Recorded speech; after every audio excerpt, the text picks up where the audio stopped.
हर्षु मैं आपके लिए कैडबरी बनाऊं? ओके, जैसे कि मेरे बेटे को हो गई है सर्दी, तो उसके कफ रिलीज के लिए मैं कुछ घरेलू नुस्खे यूज करती हूँ।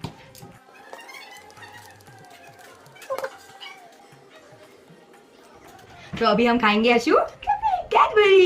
ये हर्षु हर्षु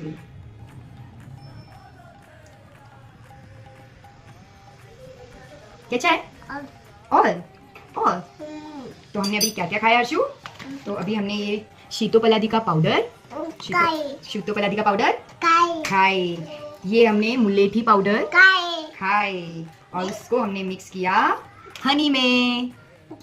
यस, और हम अब दिन भर तुलसी का पानी पियेंगे और ज्यादा कफ होगा तो हम बेसन का हलवा खाएंगे और ऐसे ही हम सर्दी जुकाम में टेक केयर करेंगे।